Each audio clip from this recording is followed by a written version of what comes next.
very happy to be here. And for all of you who have put aside time to join this, this whole series around developing compassion, how to raise compassionate children, I thank you. Because I think, as His Holiness says, to quote His Holiness Dalai Lama again, love and compassion are necessities, not luxuries. Without them, humanity cannot survive. And so I think when we reflect on that and the challenges that we are faced with at this time in history, there's never been a time quite like this. We know that the environment, just to quote an ecological psychologist and developmental psychologist, Uwe Bronfenbrenner, he's actually Russian originally, and he talked about these different spheres in our life that impact us and the development of the child. And we really definitely see that everything we experience in our lives, in every moment, actually is having an impact to varying degrees on the way we see ourselves, the way we see the world around us. And to Uwe Bronfenbrenner's ecological systems theory posts that individuals' development is influenced by a series of interconnected environmental systems, ranging from our immediate surroundings and out to, eventually out to the society we're raised in and the politics in our country and beyond, and the world. And now we live in a very closely interconnected world, particularly because of technology, which we all depend upon. Look at us now, right? So it's become such a part of our lives, and it's in everybody's home. It's in the children's pockets. It's everywhere we go, right? There's technology. Now, there's the great things about technology, and then there's, of course, a little bit of the downside is how do we start to decide, how much time we need for our inner world versus that outer world that we're just constantly being bombarded with information. There was some research done that said that came up with between 99, this is quite an old research, it's changed tremendously, but between 99 and 2002, the information, in the world was as much or maybe surpassed even what had the information since beginning of history, recorded history. So that's how fast now it's changing, extremely much faster than that even. So what do we do about that? Because all of that is having an impact on the child. And I think this way, and on the adults who are guiding the children. And are they guiding the children? So what I found when I first moved from Nepal, where I'd lived for 10 years and worked with the children there, bringing Western education, was when I moved to the edge of Silicon Valley in California in 1988. I really saw the difference in the impact that the different cultures and societies were having on the development of the children. One of the things that I really noted was that definitely there was a lack of focus on the inner development of the child and nurturing those inner qualities. And I noticed that children were also given a lot of power. The parents really pretty much just, is I think a swing from definitely the baby boomer era where, you do what I say because I said so, to really giving them pretty much free rein. But what was missing was the guidance from the parent and seeing themselves that, it's our job as parents and educators to really help to guide the children, and help them to focus on those, what we call now in education, soft skills, the inner development. We know if things aren't going right on the inside, they won't go right on the outside. And yet it's pretty much, education doesn't give the time to that development. So how to do this? I could see there was a great need for it, but I didn't know how to do it. We started at that time with really focusing on empathy. One of the things I saw was through this focus on the me focus and parents really giving a lot of power to their children. On the one hand, could be a good thing. On the other hand, if too extreme, they weren't getting the guidance they needed. So they were in charge, and having that amount of power really, without the guidance, children would have a lot of meltdowns, a lot of tantrums if they didn't get what they wanted. And so I wanted to somehow, try to figure out how to guide the children to sort of want to be kind, to light that spark, of kindness that I believe and come from that perspective of this innate goodness that we're all born with. At that time, developmental psychologists were saying, really, the children couldn't really develop empathy until they were about 6 or 7. And that didn't sound right to me. So, we started by really just talking about, like, asking questions. I knew it wasn't filling empty pots. It was rather awakening from the side of the child, that interest. So ask that question, which is one of the first questions that children start to ask at about 2 years old, is why?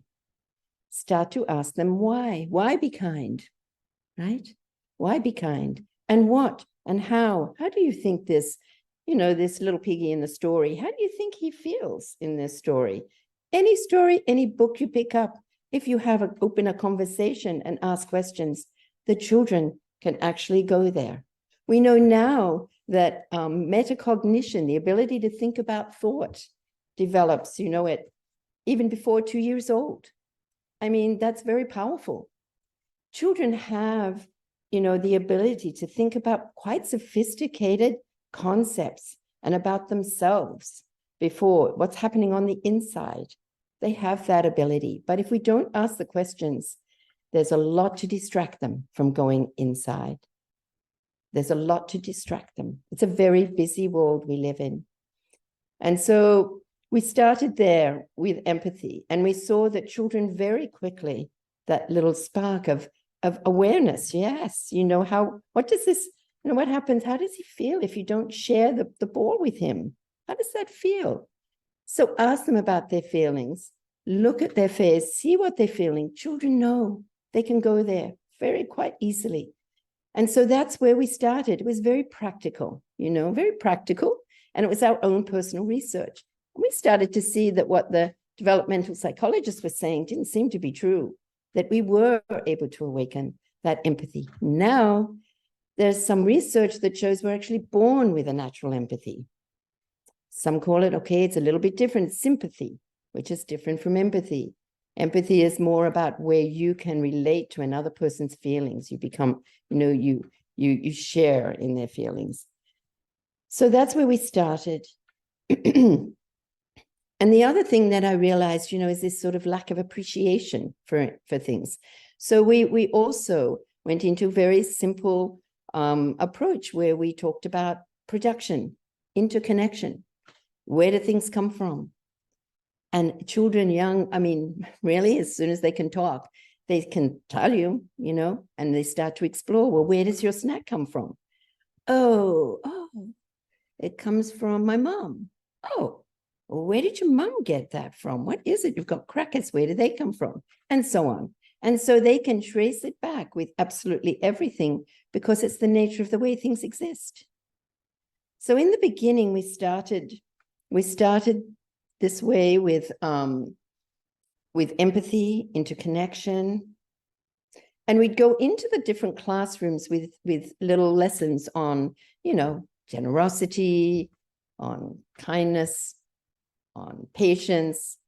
But then I started to realize, and it's like what Lama Yeshe talked about with his concept of universal education, which is what really inspired me to start the school, was that things do exist interconnectedly. Present these things in a holistic way.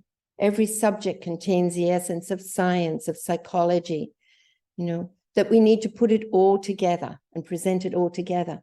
And I used to think about this a lot. How do I do that? And then I realized, well, if children, you can teach children from many different perspectives, but if you teach them from the perspective of the way things actually exist, then what starts to happen, right, is that what arises from understanding, in essence, everybody wants to be happy. You know, how do we create that happiness? How do we find it? Do we find it from the external world? No. Everything's interconnected, that all our happiness actually comes from others, but in essence, it's always within us, right? How to tap into that innate goodness and that happiness that we find within ourselves, right? We can always come back to that once we learn how to tap into it. So interconnection was a very important one for us too. So if we teach from the perspective of the way things exist, what naturally will arise are attitudes like, you know, appreciation, kindness, right? Because what children really want to know is the why. If a child understands why, then then they'll accept it. They want to know why. They start asking why, you know, as soon as they find words, you know, 2 years old, 18 months, 2 years old. Why? They're curious. So it's to guide them to understand and to ask them why about these things. So we started by really developing this program to bring into the school on a daily basis, to create a curriculum and a framework for curriculum that would approach all the subjects in an integrated way, because that's the way things exist. Nothing exists independently, right? So to present things in that way, to ask questions that awaken that understanding. And then what starts to arise are these qualities through connecting with an inner wisdom. Okay. So we started with the question of what kind of a classroom do you really want to come to each day? You know, do you want to come to a classroom where, you know, the kids are saying, no, you can't be my friend. No, I don't want to play with you. Or do you want to come to a classroom where kids are saying, sure, you know, come and play. You could be my friend. Yes, I'm everybody's friend. And it's very clear. That's like a child can go there. They all have that experience, right? Of wanting to be cared for, wanting to be liked, wanting to be loved. It's a basic kind of human need, right? And so we started with that. And what came from these children as young as like 2, 3 years old were things like hugs, you know, friends, kindness, sharing. And so these things we represent, the children create, you know, artwork and the words that they really want to create in their classroom, and that goes up there as their wish for the classroom. But then you have to think, okay, how are we going to make that happen, right? How can we make all of those wonderful things? Anybody got a magic wand? Does it happen by magic? How do we make it happen? Do we wait for everybody else to do it first, right? So it's logic-based. Children love logic. They like to know the why, and they like to try to figure things out, not be told, but asked. And so then how do we make it happen? Well, if we wait for everybody else, what if they don't do it? Will that happen? Not necessarily. Then usually, you know, have children coming and saying, you know, hey, teacher, you know, she's not doing it or he's not doing it. But what about if we start doing it? What about if we just start doing it? What do you think? So they become researchers.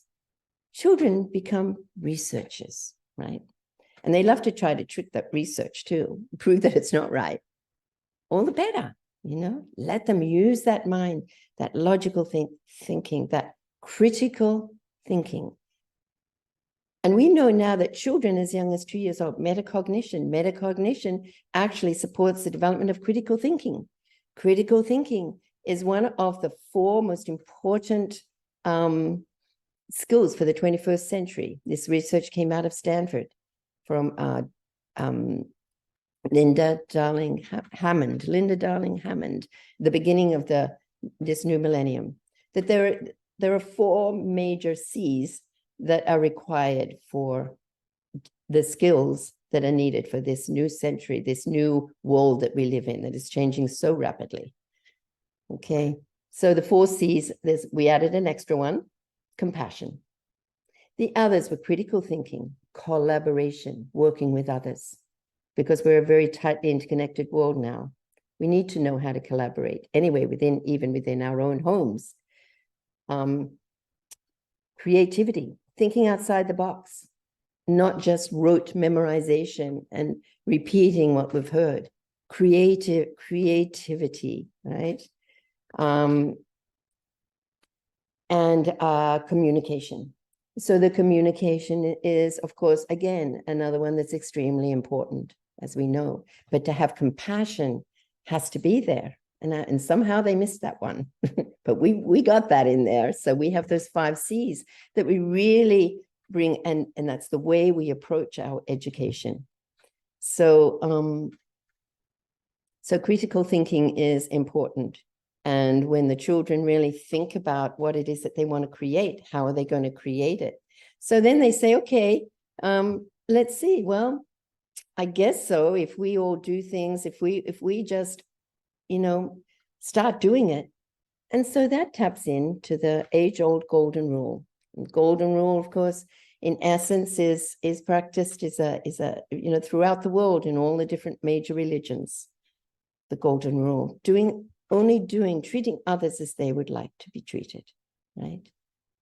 So from there, it's like not only having the wish and the intention of what we really want to create, but how are we going to do it? It takes action, right? And so certain actions are going to lead to the kind of results we want, right? And every action, it actually is the way that things exist. Things exist in an interconnected way. That is the way things exist, right? But they all come from, all action comes from thought, right? Our actions first come from thought, intention. But a lot of the time that thought, we're not even aware of it. It just happens. It's just, we're moving through our life. We're moving through our day, right? So the more aware we become of the intention and what it is that we really want to create with our day, in our classroom, in our home, in our workplace, the more we become aware of that, then the easier it is to be able to create it. There's a hope that we can create it, right? That mindful intention is what we call it. So the children set the intention every morning, different ways. Every classroom the children take it in turns to set their morning intention. And so there's a lot of different ways that we do that. We use a ball that we call the mandala ball. Mandala represents that interconnected nature of all things, and we are part of a mandala, the classroom mandala, the country or the county, state, country, continent, world mandala, all the way out to the universe. All right. So we start by using these items that actually represent our wish, our intention for the day. And then, because we have this, humans generally have this bias towards what's not right. We focus on what's not right rather than what is right, what is good. So we have what we call the kindness detectives. And the kindness detectives are we're normally with detective, of course, we're looking for who's making the mistakes. Here we try to transform the way that children look at the world and themselves, right? That's empowering, and they look at what is right. And they are acknowledged for what they do that people notice is making this magic happen in the classroom. So those kindness detectives are represented by different things depending on what their thematic study is. So we do we do study thematically, which is the way that things exist interconnectedly. And so they will have objects. We have items that represent those positive qualities we've seen our friends practicing throughout the day. And it's a reminder and a little bit of, gives inspiration to keep on going and connects with that little even dopamine effect of, wow, look at all those stars that we collected, these positive qualities, and being recognized for the positive rather than the negative. So there's so much I could say on this. And I know I'm running out of time. So at this juncture, let's have a little reflection. I also see that, of course, as I said, that parents play a very important role. And I think parents got a little confused there as to how much guidance they should offer their children and how much freedom. But without the guidance, actually, is it real freedom? It seemed to me like what escalated, looking after the me first, was actually a lot of issues, a lot of problems, and a lot of hard emotions to deal with. So children want to know they're safe. And it's our job as teachers, educators, and parents to provide very clear boundaries and very clear guidance to our children. They look for that. They want to be held by that. It's a secure feeling. And we know also from research that secure attachment that children can trust and depend upon, at least one person in their life actually helps them to have more resiliency, to be more resilient, to be kinder, more empathetic, because they feel safe, they feel held. It's very important for parents to actually have that, not as the authoritarian, but as a guide. Okay. So we do work with the parents as well. It's very important that we have that bridge between school and home, and that we are guiding our children and keeping them safe, within the school environment, but also at home, and that we're reinforcing all those positive innate qualities that we have, this innate goodness. So we come from that perspective. We're not putting goodness into the children and these qualities into the children. We're awakening that, innate goodness. So let's reflect for a moment on what the children, when they come to school, what they reflect on, the kind of classroom they want to create. And, at home, parents reflect on what are the qualities that they really want to create in their home to guide their children, to nurture in themselves and the children. So let's have a moment on that one. Okay, and I'll guide you with it. So sitting comfortably. When I ring the little gong, we use gongs throughout the day at the school as well. And that's where we take a moment to sort of start with the breath, get anchored with the breath, and then have a reflection very often, or maybe just to recenter. So sitting comfortably, eyes closed. And when we do this, we can do it if you do at Tara, and we have a nice stretch. We breathe in, hands above the head, breathe out. So let's do it the Tara way when I ring the gong, okay? Nice stretch up, deep breath in. Breathing out, and as we bring our hands past our eyes, it's like closing the shutters. And hands to the heart. Take another breath in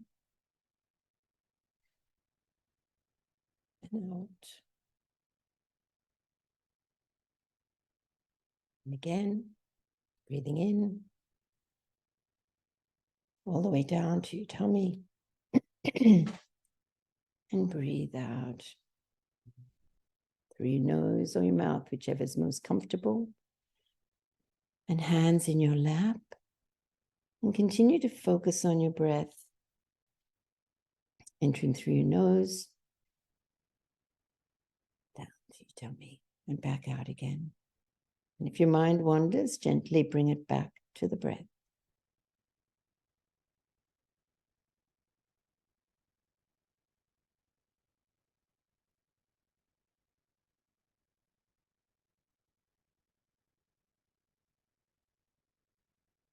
So let's take a moment to think about our home, your home. And if you have children, the children in your home, your partner.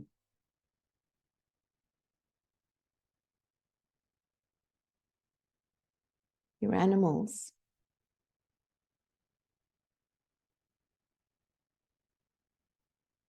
yourself. What kind of qualities do you really want to bring in to your home? What are the qualities that you most value for all those who are part of your home environment?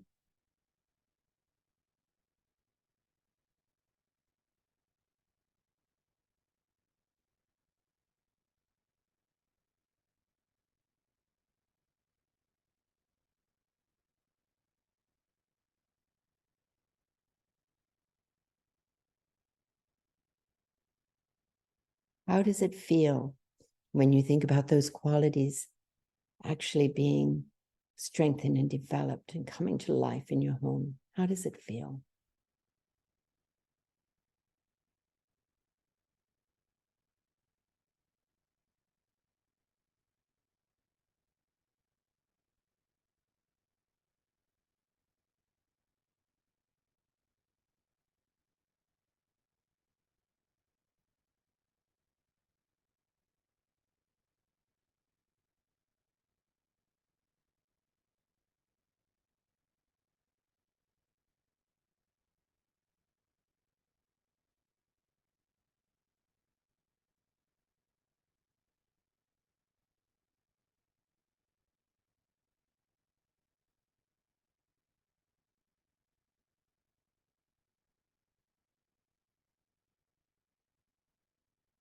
Now you might want to just choose 5 qualities that you want to write down to remember, or just remember, keep in your mind. And you might want to write them down, put them on the wall at home or in a little peace corner. We create peace corners in our school and in our homes, just so that you can remember, call each day as you set your intention for the day.